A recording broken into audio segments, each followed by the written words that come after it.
welcome to the Earth Feels podcast. I'm Rose. And I'm Christine. Welcome to Earth Feels, the podcast for people feeling overwhelmed by the endlessly gloomy climate news. Where every week we have soul-based conversations about climate change and explore the idea that climate change may be happening for us as much as it is happening to us. If you are ready to shift your focus and secure the future for our kids and our grandkids, then this is the podcast for you. And yes, we do know how to spell.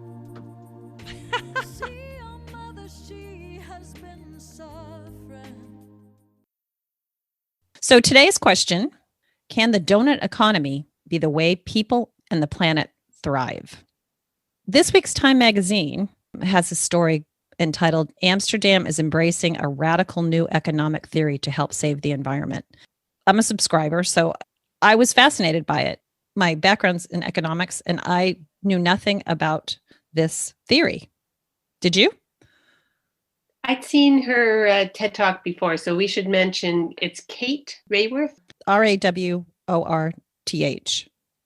Yes, and she's an economist who teaches at Oxford. Mm-hmm. In her TED Talk, which we'll put a link to, she says, this could be the one donut that's actually good for you. She wrote a paper for Oxfam in 2012.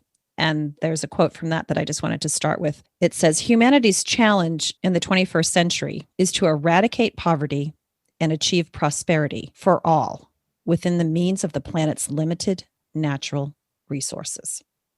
That just resonates, especially coming out of COVID. I think we know how we were living, what normal wasn't really normal. How do we change and, quote Biden, build back better? How do we do it better? There's a silver lining to COVID. It's that it's giving us a pause to really question what we were doing and what was working and what wasn't working. I think that pause is so important because you know what, when you're on that treadmill, rat race, that hamster wheel, you just don't even have time to reflect on what is for the highest good of self, your family. It's just like some people commuted 90 minutes to work one way every day, Mm-hmm. you know, that sort of thing. And that was normal. And you just get into the habit. And so you're so right that this pause is like, oh, there are different ways of doing things and being. Yeah. If someone had said to us even a year ago, well, we just need to upend everything and change it all, we all would have been, no, we can't do that. But now everything has been upended. And now we can see the folly to our ways, really. And how you and me, better? A year ago, we would have said, oh, yes, let's change everything. Okay. Don't actually, but most people. We're a little bit of, we're outliers though here. I'm assuming that we're outliers. But yeah, I think society in general has stopped the madness, right? It's gotten so crazy with people commuting. So if you're not making that 90-minute commute each way, you have an extra 3 hours to spend with your family, to do something for yourself, to exercise, to plan meals so you're eating healthier. I mean, there's all kinds of things that can be done with those 3 hours. I was privileged enough to be a stay-at-home mom. I used to look at my friends who were involved in the rat race and then came home at night and had to, come through the door. And the minute they came through the door, get the kids on homework, baths, dinner, and I would fall into bed tired at night. I don't know how they did it. There's some quote, and it's like, I'm not going to be able to remember. It's like working to live or living to work. It was like we were working to live. Let's get back to the doughnut economic theory. What Raworth is saying is that this idea of unlimited economic growth, which, really came up in the last century, fed by other economic theories before that. But it's really in the 20th century where it's like, yes, that's sort of the expectation. GDP always has to go up. And if GDP isn't going up, we aren't driving economic growth, then we are not doing our job as governments and industry. Like was no constraint at all, which is, well, even as citizens, if you're not, and I think that speaks to, like, we don't look at our elderly or our children with value because they're not producing yet and they're not consuming yet. or they're no longer consuming for on the case of the elderly. So it's when we are in those years of productivity, then you're valued as a citizen. And actually, I would say, you remember a lot of the terminology has changed from you're not a citizen, but a consumer. And that's very reflective of. Mm-hmm. Mm-hmm. We're at a point where we're asking, is capitalism actually making us healthy and happy? Well, and actually she doesn't, her donut theory doesn't proscribe a specific kind of economic way of being, capitalism or whatever. But what it does is, and she said, rather than this model of unlimited growth, which here we are, this is what has taken us to the brink of absolute utter disaster and catastrophe and climate chaos and the sixth mass extinction, is that she's taken that kind of line of unlimited growth and just curved it into a circle, which of course, I love that she points out in her TED Talk that it's just reflective of so many symbols over the ages, like the yin and yang and the Celtic knot and hello, the earth itself is round. The way she describes it is that you have the inside and the outside of the donut, and in the inner circle is a social foundation for sort of happiness and well-being. Not unlimited billionaires, but happiness and well-being. There's a criteria there of what your social, your needs are met in that circle. And the outer part of the circle is the ecological ceiling.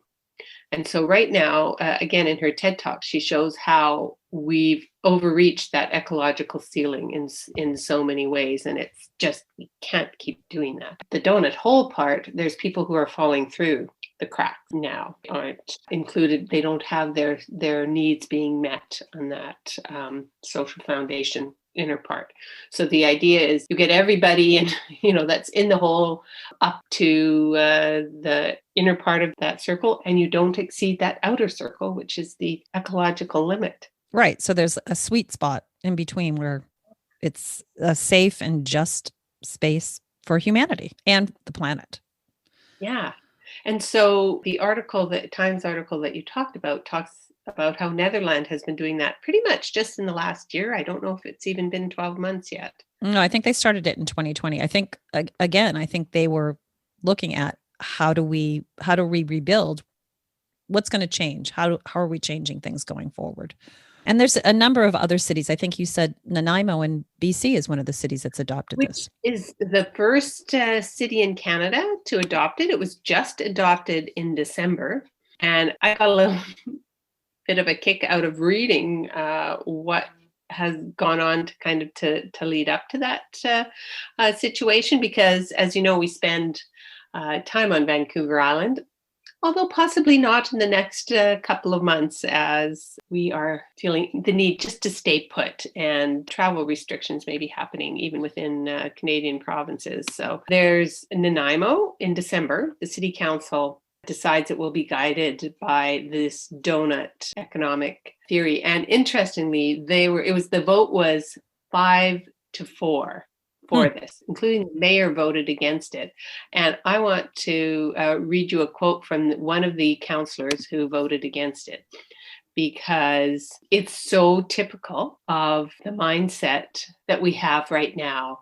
Councillor Ian Thorpe: everyone has their opinion, and the donut model is unbalanced with a focus on environmental concerns, and said it would be better suited as a guiding principle for the Environment Committee's work, not for all decision making. And here's what he says, quote, although it's called an economic model, it seems to have nothing to do with GDP economics, and that's my main concern, Thorpe said. It is, from what I've read, a very left-wing philosophy, which basically says that business is bad, growth is bad, development is bad. We want to focus just on social and environmental priorities.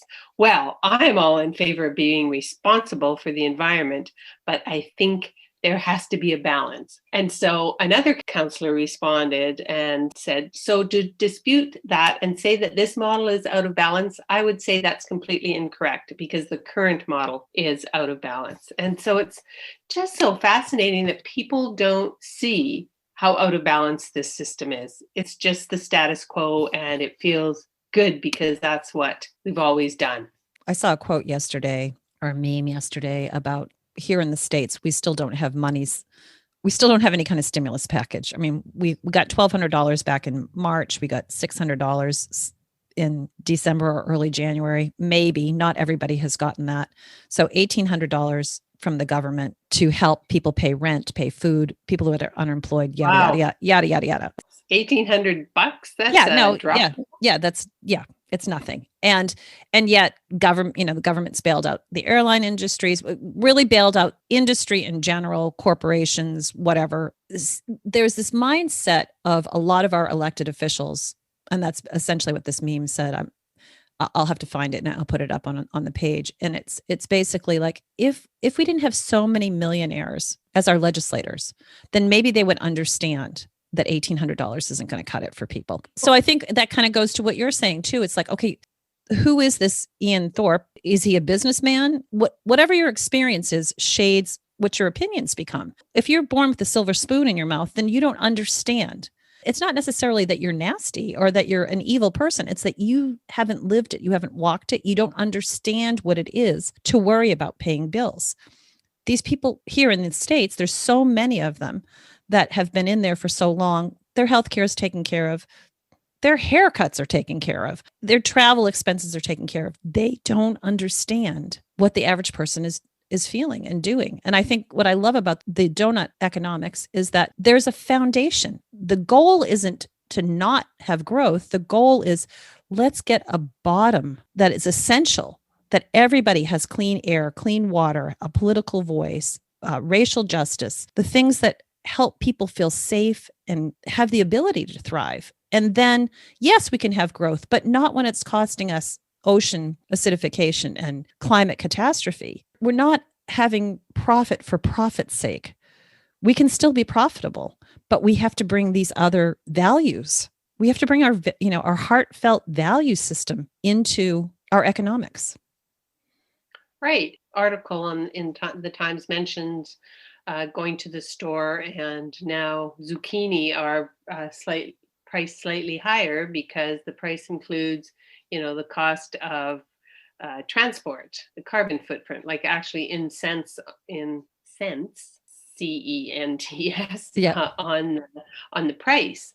Other things as well, and that's the idea. It has to. Somebody somewhere is paying. The whole idea that we can have unlimited economic growth assumes that everybody's accounting for the cost. And we all know, anybody who's looked at it knows that without incorporating the environmental cost, what we're getting isn't reflective of its true cost to us at all. And somebody pays the price when you pollute, when you put carbon dioxide into the air without any limits.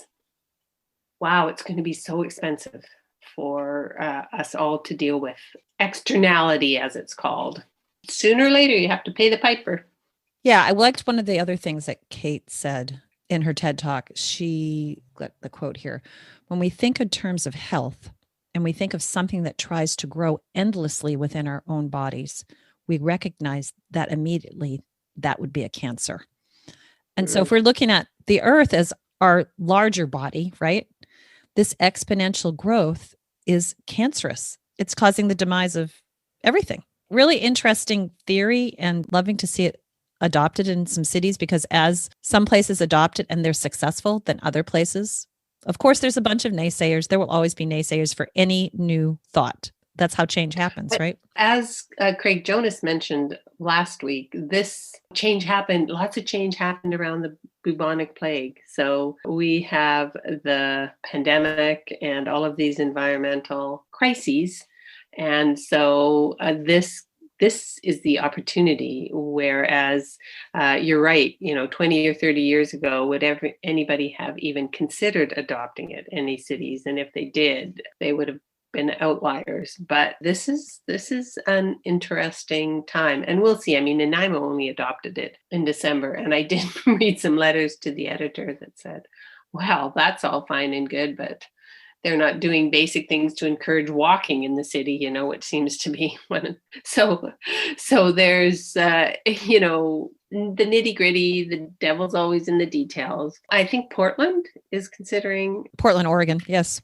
I don't know if there's any others in the US. I think Copenhagen might be looking at it. And yeah, there are a list of cities. Again, I can put that up on the webpage. And the European cities, they're more progressive, especially in the Denmark and the more Slavic country, not the Slavic countries. What do you call them? Scandinavian. Thank you. I know begin with an S. Norway. They're more progressive in their thinking. And we're all looking for new ways to go socialist, forward. Yeah, well, that's a scary word down here in the States for whatever reason. So I think, we are all looking forward. We are looking for new ways to go forward. Kate Raworth has been talking about this for a while. Mm-hmm. And now it may be that its time has come. And so what is the name of the organization? It's DEAL, Doughnut Economics Action Lab, DoughnutEconomics.org. And again, we'll list all this stuff. It's a lot to take in, but it's exciting to see new ways of thinking. And I noticed when I was looking at this that there is live streamed 2.5-hour event on this Sunday. So it's coming up. Interesting. Okay. On January 31st. And we'll put the link up for that as well. It's out of Nanaimo. I thought it was interesting too that Nanaimo elected one of the federal Greens. So right now we have 3 federal members of parliament who are Greens, and Elizabeth May, who's the leader, had been a Green MP for years. And in the last federal election, there were two new Green MPs, and one of them, his constituency includes Nanaimo. This event it's being led by the Young Greens, but it is all about Doughnut Economics. So we can put it up, and it looks like you can tune in on Facebook Live, and there's another channel that they'll be streaming it if anybody catches this in time and is interested. Fascinating. Yeah. Fascinating. Mm-hmm. So do we have any good news this week? Oh, we have lots of good news this week, and it's very US based. I'm a little bit biased here, but Biden again announced today a pause on entering new oil and natural gas leases on public lands and offshore waters, while beginning a rigorous review of all existing fossil fuel leases and permitting practices. And in addition, he's looking at rolling back or stopping fossil fuel subsidies, which, as we know, these are his ideas. They still have to be passed through Congress. But just to have all this stuff on the table is so hopeful. It's, not only is he rolling back all the damage that was done over the last 4 years, but he's actually taking climate seriously, looking at it as the existential threat that it is, the military threat that it is. Using the words environmental justice as well. We are recording this. This is supposed to be his climate day. So if there's any other good news announcements, we'll add them. Okay. Stay tuned. And our action and sanity tip for this week, I was sharing with Rose how I had a lovely unexpected delivery yesterday. Somebody stopped by with her mask, dropped off a home-baked loaf for me, just to sort of say thank you and in appreciation. And so I want to shout out to Nancy, who stopped by. She sometimes listens to our podcast. I know she's very involved in environmental issues and has been for years and years. Inspired by Nancy's kindness yesterday, I thought that our action and sanity tip might be to think of some unexpected act of kindness that we could do for somebody else. So it's an action tip, but really it's so good for us. It's good for somebody else, but it's always good for us when we take time to think of what we could do for somebody else and then actually do it. Lovely. I'm just reflecting on that, how it feels. It always feels good when you do something for someone else. It does. It helps. It's healing for yourself. And I think this time right now, it feels so healing. I can't stress how the energy has changed here in the States. I don't know if you can feel it up there, but it's a collective sigh of relief right now. Everyone I talk to is just in a different headspace. Well, that's good, because we are pretty happy up here too, except for Alberta. But so how is it going in Alberta? We talked about that last week, the Keystone, which we consider to be good news, but it's absolutely good news. Canadians are concerned about climate change, and they want our government to be more proactive. Alberta, the province of oil and gas, is who never votes Liberal, and which is what our Prime Minister, his government is a Liberal government. So I don't think they have any Liberal members of Parliament right now, but they're making a lot of noise and they want him to do something. But politically, yeah, he has to say the right things, but there's no votes in it for him. They hate him. And so you're talking about Trudeau now. I'm talking about Alberta. You're talking about never vote for Trudeau. We'll never vote for Trudeau. Right. Federally and provincially, they have a whiner of a premier who blames everybody else for everything. He's made such a mess of COVID, and he just sunk, I don't know how many billions of taxpayers' money into that pipeline. And he's trying to put a brave face on it while blaming everybody else for the mistakes, including Trudeau and Biden. And I actually heard that he said last week, well, you know what, we can get some money back by selling those pipes. And it's like, wow, if that's your economic action plan, you are grasping at straws. But yeah, it's a done deal. Of course, there's other pipelines here that people are going to be lobbying about on both sides. So we'll see what happens there. But it feels good to have the fossil fuel industry, have them on the run, have them being looking at, their lobbyists. What can we do? What can we do? What can we do? As opposed to just sitting back fat and happy. So yeah, may it be so. Yes. That's this week's episode of Earth Feels.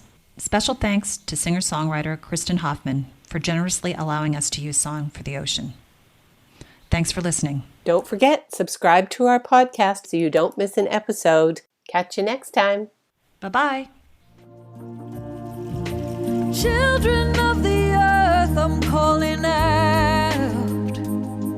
There's a mission for you and for me.